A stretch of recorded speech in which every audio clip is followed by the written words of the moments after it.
Bonjour, je m'appelle Flore, j'ai 30 ans et je viens d'écrire un livre. Mon livre vient de paraître, il s'appelle Rendre l'âme, il est paru chez Mama Édition. Alors Rendre l'âme, en fait ce livre est à propos du sujet de la mort, aussi bien de l'accompagnement en fin de vie que de ce qui se passe aussi après la mort, le chemin des âmes aussi, pour les êtres humains et aussi je parle aussi beaucoup des animaux. J'ai vécu une expérience d'accompagnement d'une amie qui était en soins palliatifs à la maison. Donc j'ai passé les dernières semaines de sa vie avec elle. Ça a été une expérience bouleversante pour moi, très très forte. Et j'ai eu la chance de vivre cet événement-là de manière très très lumineuse. Et j'ai perçu beaucoup d'amour, l'amour qu'elle... En fait, je me suis sentie beaucoup en lien avec son âme, même si dans les derniers jours de sa vie, elle était dans le coma. Et donc j'ai eu à cœur de témoigner vraiment du fait qu'on peut vivre aussi les choses de cette manière-là. J'ai eu cette envie de sortir la mort du tabou. Dans la vie, aujourd'hui, je suis communicante animalière, donc j'entre en lien avec l'âme des animaux pour essayer de mieux les comprendre et recevoir des informations de leur part que je reçois de manière intuitive. Donc dans le livre je parle aussi beaucoup des animaux à chaque phase de leur vie. Je communique aussi avec des animaux décédés. Donc voilà, c'est un livre qui est ouvert sur plein de thématiques particulières, et dans le livre je raconte aussi comment est-ce que j'en suis arrivée là, à faire ce métier-là et à connecter aussi l'invisible.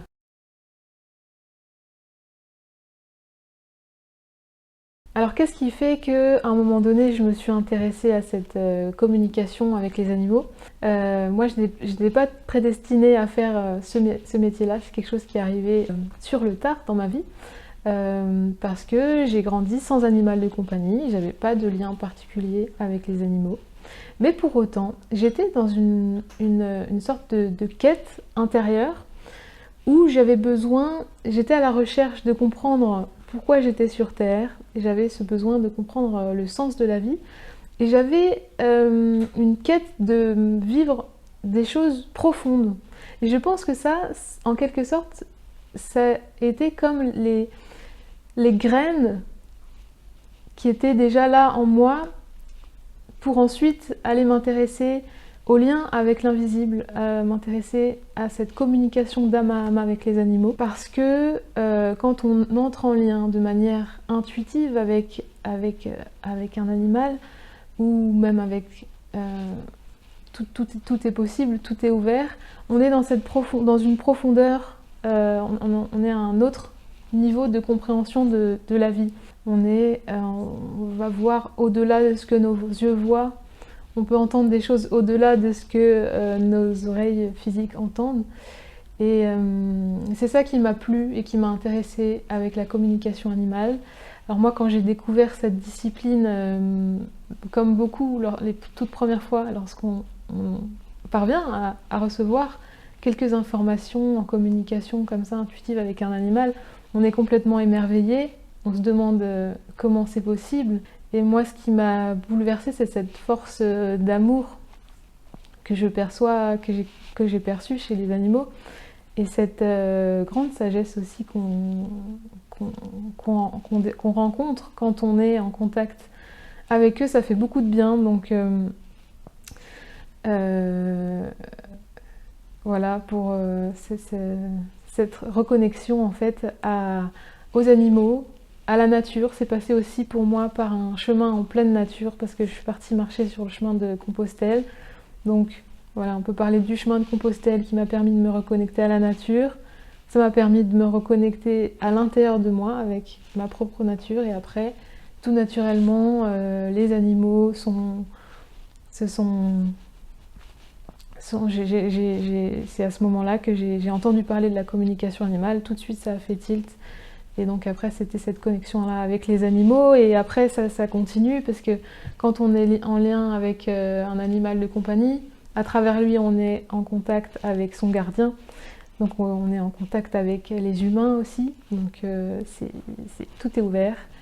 Et c'est une très belle aventure humaine.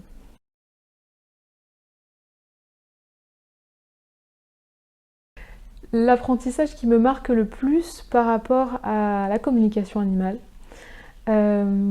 c'est vraiment, en fait, quand on entre en lien avec un animal de manière intuitive, on est obligé d'être attentif à sa qualité d'être, à ce que l'on vibre, à ce que l'on dégage. Parce que nous, en tant qu'être humain, on entre en lien avec l'animal, on vient chercher des informations de sa part, mais lui, l'animal ressent également que l'on est en train de se connecter à lui. Donc ça va vraiment dans les deux sens. Et il faut travailler sur soi pour arriver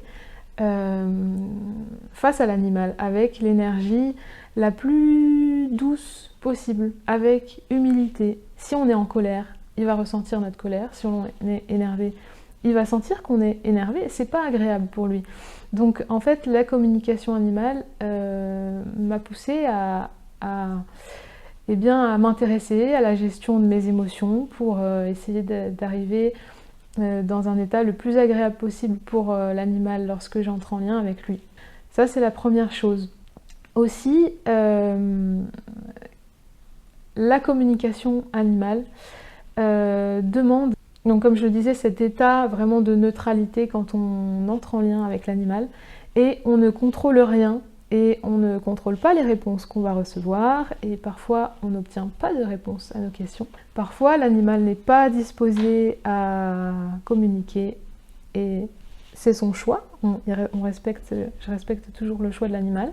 Donc il y a cette humilité en fait vraiment que la communication animale apprend. Il faut apprendre à lâcher prise, à accueillir ce qui est là quand c'est là, et à ne rien vouloir forcer. Et donc ça, c'est un état d'esprit après qui peut s'appliquer dans la vie et pour tout ce qu'on fait. C'est s'ouvrir en fait à toute la magie qui peut être là, mais en gardant à l'esprit qu'on contrôle pas forcément toujours tout. Et ça fait du bien. Ça fait du bien, ça enlève une pression aussi quelque part. Surtout pour les gens qui sont très perfectionnistes et qui s'en demandent beaucoup.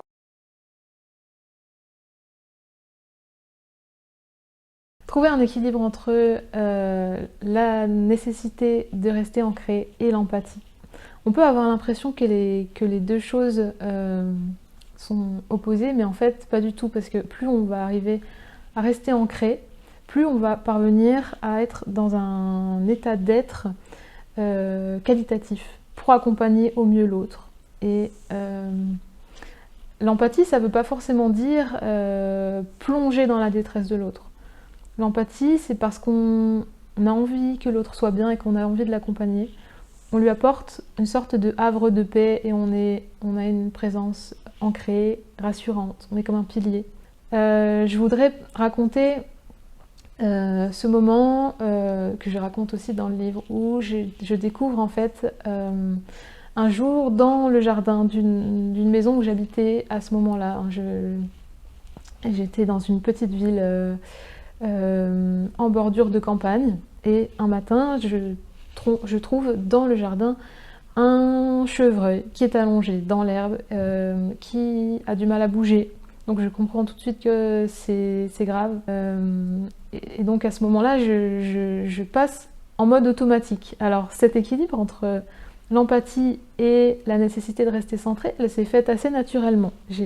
Alors il y a une part de moi qui... C'est comme s'il y avait quelque chose qui avait switché dans ma tête, où j'ai senti que je devais être efficace, passer à l'action, trouver des solutions. C'est-à-dire très concrètement, téléphoner à des vétérinaires, téléphoner à la mairie, trouver quelqu'un qui pourrait prendre en charge cet animal, parce que je voyais aussi qu'il n'y avait pas trop le temps.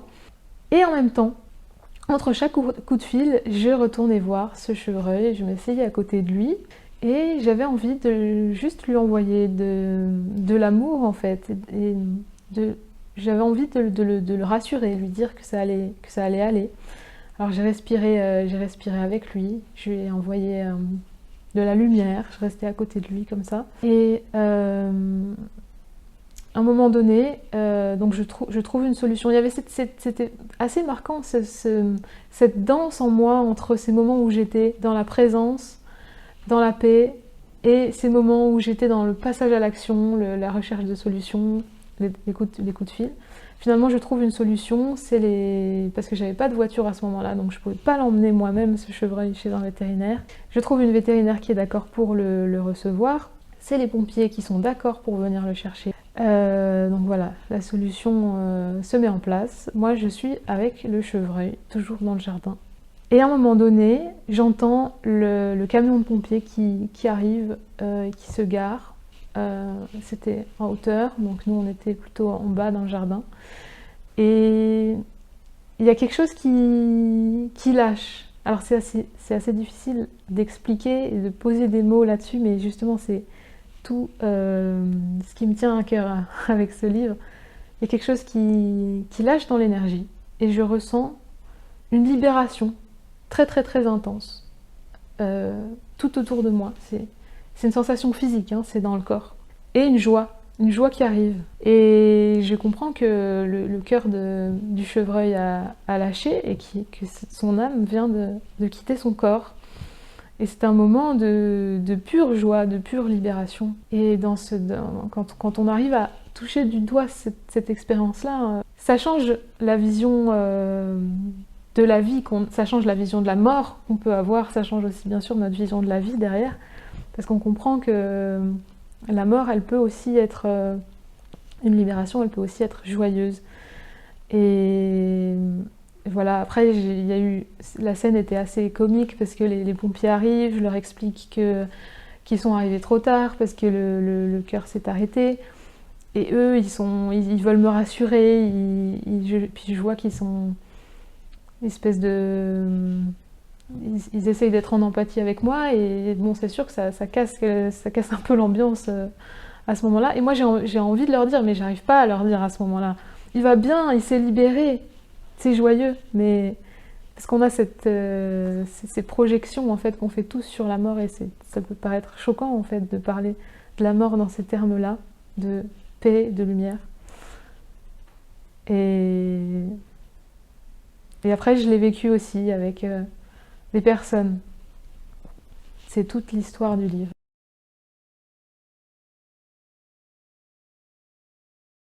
Je me sens plus apaisée aujourd'hui dans mes relations humaines avec les autres.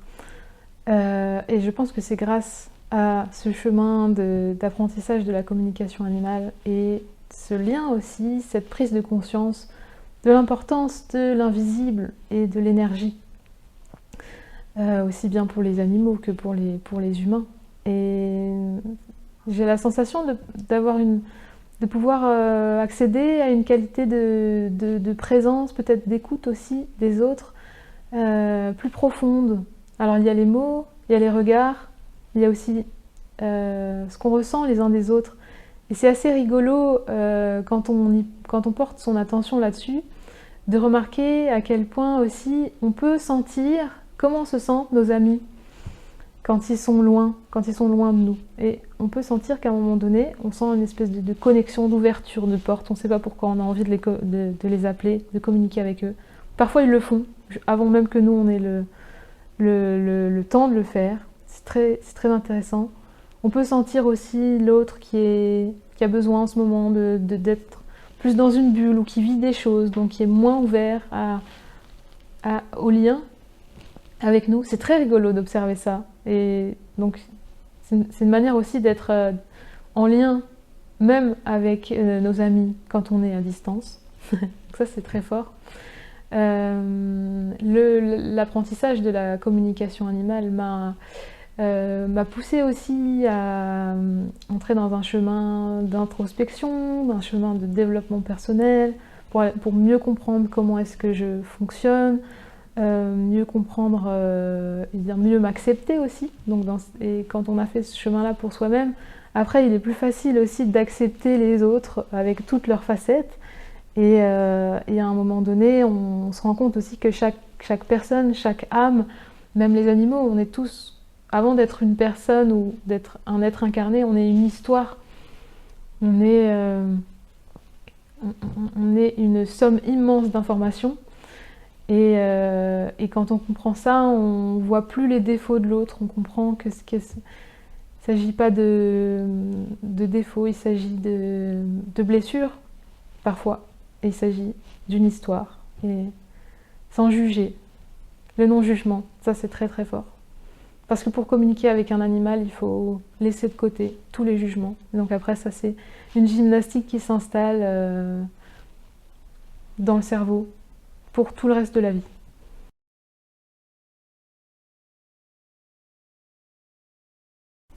C'est les animaux qui m'ont montré lors de communication animale, avec des animaux décédés un petit peu, la conception qu'ils avaient eux du deuil. Ça a été très éclairant et j'aime bien parce que les animaux, on voit aussi beaucoup d'images qui sont très réconfortantes pendant les communications animales. Plutôt que de considérer la mort comme une fin, ce qui implique en fait que après, quand on se reconstruit pendant le deuil, eh bien on essaye de tourner la page, ce qui est très difficile et ce qui est même impossible. Eh bien l'idée c'est de considérer qu'on va se reconstruire entier et complet par nous-mêmes, parce qu'on arrive à faire une place pour le défunt dans notre cœur. À le réintégrer en fait. C'est comme si cellulairement il y a quelque chose qui se passait dans ce processus de deuil, un processus qui n'a pas forcément de fin d'ailleurs et qui peut durer très longtemps, où eh bien l'autre vibratoirement vient retrouver une place dans notre cœur. Parce qu'au moment où on apprend un décès, les débuts du deuil sont souvent très bouleversants, très difficiles, beaucoup de tristesse et on vit des émotions qui sont très fortes. C'est normal de les vivre. Et à ce moment-là, ce qui arrive souvent, alors ça c'est des images qui m'ont été envoyées par les animaux, c'est-à-dire que le gardien de l'animal, on me le montre dans un espèce de nuage gris, un peu voûté comme ça. J'ai reçu ces images-là plusieurs fois d'animaux différents. Le cœur fermé, tout est verrouillé, parce qu'il y a la tristesse qui est là, il y a la gorge qui est verrouillée, le plexus solaire, tout est fermé, le cœur. Et l'animal, il est là, à côté. Mais le gardien ne s'autorise pas à ressentir son âme, à ressentir sa présence, parce qu'il est dans cette bulle grise.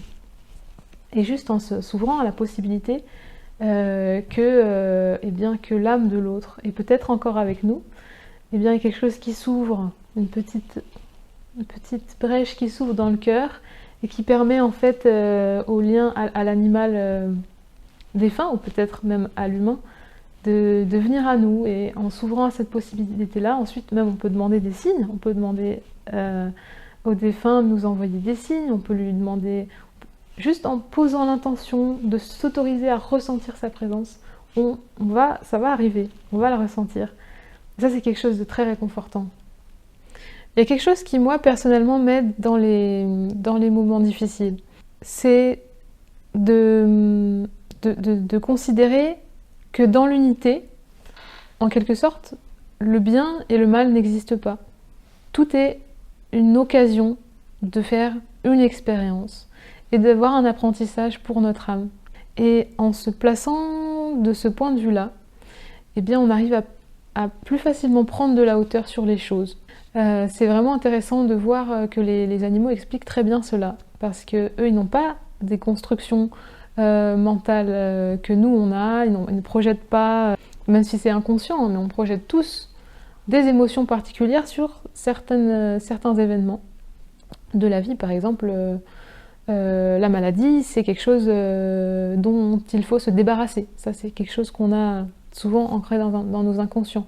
Ce qui est intéressant avec les animaux, c'est qu'ils ont cette prise de hauteur sur les choses et ils vont montrer que tout a une raison d'être.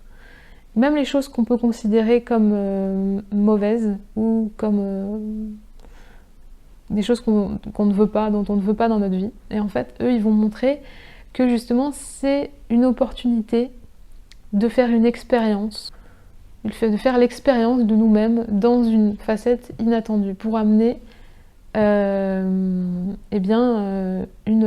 ouverture de conscience qui peut être supérieure dans notre vie, une sagesse aussi qui peut s'installer pour nous. Donc Voilà, essayer d'avoir cette prise de hauteur sur les choses, ça peut aider. Alors un tout petit exercice que je peux donner qui est très concret, que moi j'aime bien faire, c'est quand je suis très stressée par exemple, ou je sais plus trop où j'en suis, en fait je ferme les yeux et j'imagine que je suis 30 mètres au-dessus de mon corps. C'est un exercice d'imagination et de visualisation. Et je me regarde d'en haut. Et je regarde la pièce dans laquelle je suis. Et je me dis, mais en fait, je me vois en tant que personnage qui est en train de vivre quelque chose. Et depuis cet endroit, en haut dans le ciel, je me rends compte que j'ai tendance à tout exagérer. Et à ce moment-là, dans cette posture-là, il est beaucoup plus facile de mettre de côté les émotions et de trouver la paix et de se dire « Ok, en fait, tout va bien ». Et quand on est dans l'instant présent en général, c'est là qu'on retrouve aussi la sécurité. Parce que dans l'instant présent, on est en sécurité.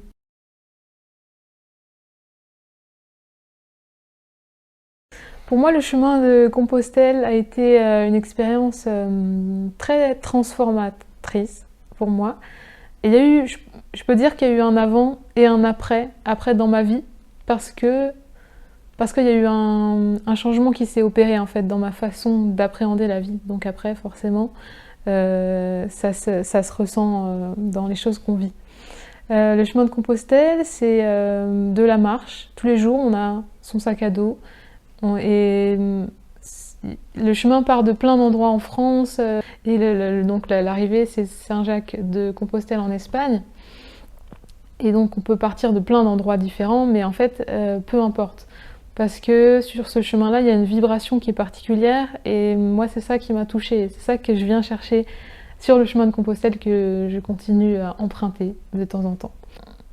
Et il y a donc, le fait de marcher, d'être en pleine nature, ça opère déjà des transformations à l'intérieur de soi, une connexion en fait avec son intériorité, parce qu'on est dans son corps et qu'on n'est pas dans notre vie, notre quotidien habituel. On est sorti de notre zone de confort. Donc ça ouvre la porte à ce qu'il y ait des choses différentes qui arrivent. Et s'est installé en moi à ce moment-là une sorte de confiance, avec moi-même, une confiance en mon corps, une confiance en mes intuitions. Et vraiment cette foi que c'est pas ma tête qui décide, c'est mon cœur. Et à partir de là, quand on s'ouvre à cette possibilité-là, on arrive plus facilement à lâcher prise. Et plutôt que de réfléchir, de calculer, de rationalité aux choix qu'on peut faire, aux choix de vie, eh bien, on laisse venir ce qui doit arriver. Et à partir de là, il y a des choses incroyables qui se présentent, des choses qu'on n'aurait pas pu imaginer une seule seconde avec notre tête. Et donc pour moi, c'est opéré un changement de vie incroyable.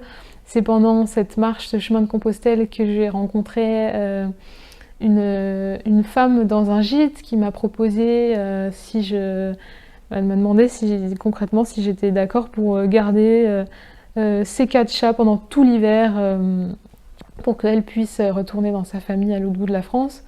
À ce moment-là, moi, je me dis, en fait, c'est pas que je réfléchis, le cœur dit oui. La tête dit Flore, non, tu t'es dans une ville où tu connais personne, t'as pas de voiture, tu connais rien en chat, t'as jamais eu d'animal de compagnie. Qu'est-ce que c'est que ce... Qu'est-ce que c'est que... Mais le cœur sait en fait à l'intérieur. Et donc j'ai dit oui. Et ça a été le point de départ de toutes les choses merveilleuses qui me sont arrivées après. C'est ça qui a permis l'arrivée de la communication animale dans ma vie, très concrètement, parce que c'est en m'occupant de ces 4 chats que j'ai eu l'idée d'apprendre la communication animale par jeu, pour m'occuper, parce que j'avais beaucoup de temps, que j'étais sans emploi, et j'imaginais pas une seule seconde que ça pourrait devenir un métier. Et c'est là que la magie opère.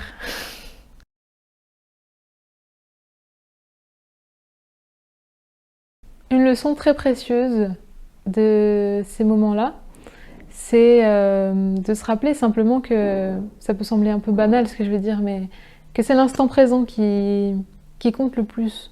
Parce que le mental humain est ainsi fait qu'on on repense à des choses du passé, on part dans le futur, on se projette, on est tout le temps en train de penser, mais finalement, on n'est plus là, on n'est plus présent. Alors que c'est dans le présent que toute la magie, tout ce qu'on vit peut arriver, et c'est dans le présent qu'on vit la paix, qu'on vit le bonheur. Donc ce que je retiens de toutes ces expériences-là, c'est qu'il faut profiter de la vie, être à 100% quand on fait quelque chose, quand on est avec quelqu'un, on est à 100% avec lui, et on vit une vie plus profonde, plus belle, plus joyeuse, plus intéressante. C'est intéressant d'essayer de faire ce choix-là. Je dis pas que c'est facile, mais en tout cas c'est intéressant. Et tout peut s'arrêter à chaque instant, donc profiter un maximum. Et en même temps, ne pas se mettre la pression, parce que ça peut être une pression énorme de se dire aussi, la vie peut s'arrêter à chaque instant. Est-ce que j'ai accompli tout ce que j'étais venue faire sur Terre? Ça peut être après source de beaucoup de tensions, mais c'est pas l'idée, en fait. C'est de se dire que de toute façon, en tout cas, moi, c'est la façon dont j'appréhende aujourd'hui les choses avec ce chemin-là, c'est que au moment où mon âme va quitter mon corps, au moment où je vais mourir à cette incarnation, mon âme va continuer son chemin. Il y a encore plein d'autres choses qui l'attendent, qui m'attendent. Et donc dans ce cas-là, en considérant que rien ne s'arrête, quand cette vie-là s'arrête, eh bien on sort de cette pression à avoir des choses à faire, une mission à effectuer, et on va rentrer plus facilement vers une qualité d'être, pour justement rejoindre cet instant présent.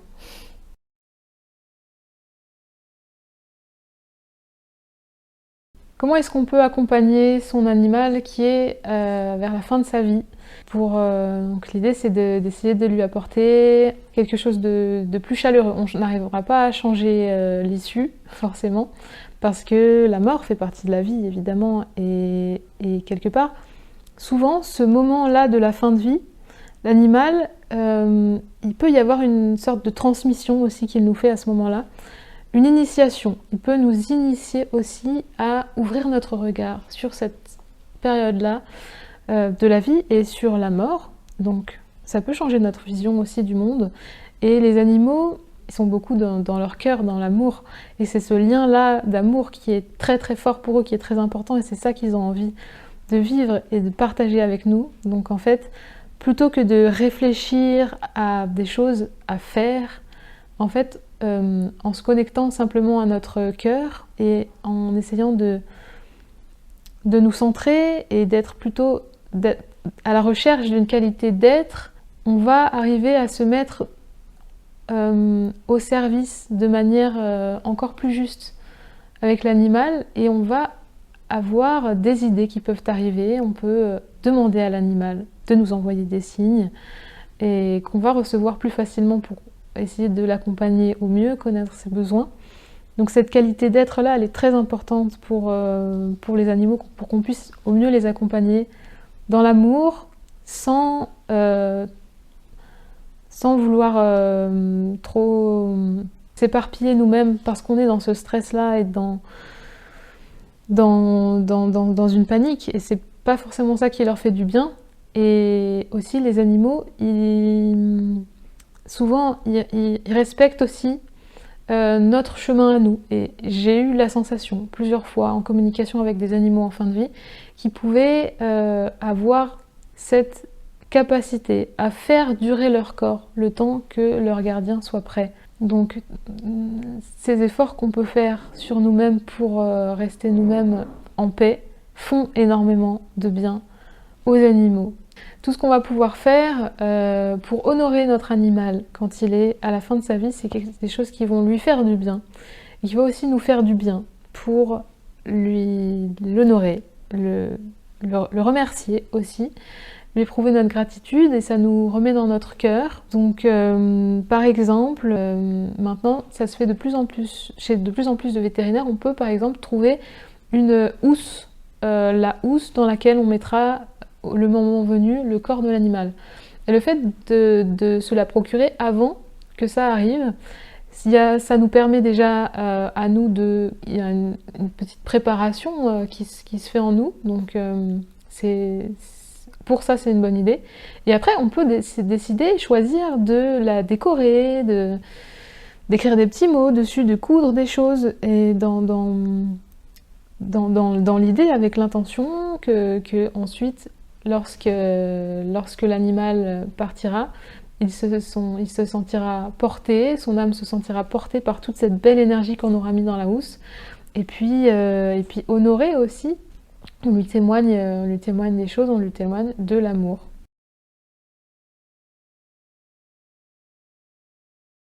Alors des petites pratiques pour renforcer son lien avec nos animaux. Et ben déjà, c'est leur offrir une qualité de présence particulière. Quand on est avec eux, essayer d'être vraiment là pendant certains moments, sans penser à autre chose, et sans attendre non plus d'eux, forcément, qu'ils viennent contre nous, juste être dans cette qualité de présence. Et il peut déjà y avoir beaucoup de choses qui se passent juste dans ces instants-là, en n'hésitant pas aussi à prendre le temps de bien sentir ses pieds posés sur le sol, être dans un certain ancrage, ça aide. Alors après, des petites pratiques pour s'essayer un petit peu à la communication animale avec ses animaux, ses propres animaux, parce que il faut savoir que c'est plus dur de communiquer avec ses propres animaux, parce que on a tendance à beaucoup d'émotionnel qui vient et beaucoup d'attentes, alors que pour que la communication animale marche, il faut l'appréhender comme un jeu et surtout ne pas mettre d'enjeu. Donc, on se met dans un état d'esprit comme un petit enfant qui part à la rencontre, qui part faire un jeu. Et dans cet état-là, on pose l'intention d'aller découvrir, d'aller entrer en lien de façon un petit peu différente avec son animal. Alors, ça peut prendre un conseil qui moi me parle. Alors on est tous différents, on va tous avoir nos propres façons de faire. Éventuellement, ça peut être de se mettre dans une autre pièce que la pièce où l'animal est pour entrer en lien avec lui.